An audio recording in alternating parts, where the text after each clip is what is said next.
Hello, welcome. In this video, I am going to show you how I teach my kindergartners to hold the ukulele correctly. So I wanted to film this video because this year I'm teaching kindergarten and I feel like it's really helped me learn how to explain the holding of the ukulele and preventing a lot of the cramping that happens with this hand. And I thought it would be useful for all of us in this community. So one of the mistakes that the kids make is that they want to see the ukulele, so they have it facing them. So what I say is put the back of the ukulele on your belly. And so that immediately fixes that problem. And then I tell them, this hand is a seatbelt. I didn't invent that. One of my first graders came up with it and I loved it. And so I tell them, this hand is a seatbelt. Let me move closer so that you can see that. And so the seatbelt comes here. And then I tell them, if you're doing this correctly, you can drop the other hand.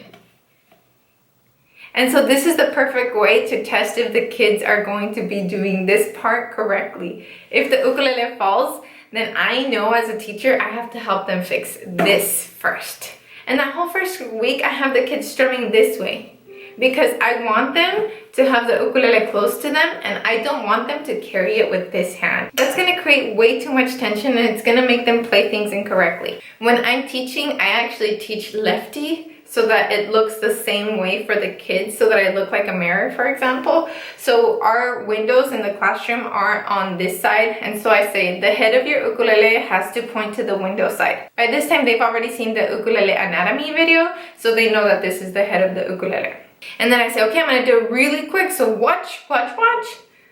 Back to belly, head to window, seatbelt. And then I say, if you're doing this correctly, you can drop this hand. And so I'll set a Google timer and I'll say, okay, the partner closer to the window side, you're going first. And the partner closer to the flag side, you have to teach your partner, make sure they do it correctly. And so I tell the kids, I want to hear a lot of talking. And so the kids will work together until the little beep, beep, beep starts going off. And then I'll have them switch and teach. Now to make sure that the kids are not carrying the ukulele with this, like the chord hand, I'm doing it opposite for you. So hopefully this mirror side helps you as well. So to make sure that the kids don't start doing something like this or to bring the thumb way up here, I have them do the seatbelt, right, and drop the hand. And then I'll say, give me a thumbs up. And so they give me a thumbs up. And I say, put it on the sticker in the back. Because I have stickers on the backs of my ukes. And so they'll give me the thumbs up. If I don't say, give me a thumbs up, then the thumbs can go this way, this way, this way. It can go any way. So it has to be a thumbs up. And then I'll say, give me a Lego hand. The kids know like the Lego, the toys. And so they'll give me a Lego hand. And so I'll ask them to give me C chord. Let me switch back so it sounds right. And I'll ask them to listen for the ring.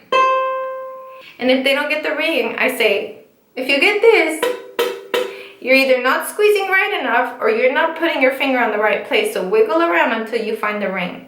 And usually, even at kindergarten, most of the kids can like wiggle around till they find the ring, or they'll have like their friend like push really hard on their finger and say like, you just need to get stronger, but it'll happen with time. They're super sweet. And so once they have the ring, I'll ask them to strum all 4 strings. Because another mistake that beginners make is that they won't listen for all 4 strings.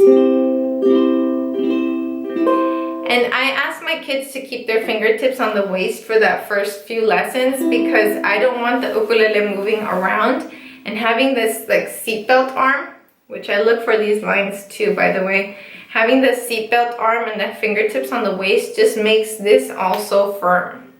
Once my kids have a firm foundation, then we do teach strumming in different ways.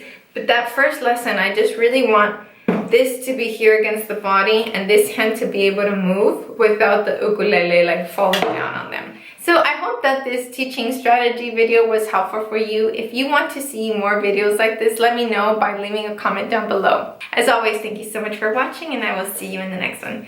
Sayonara!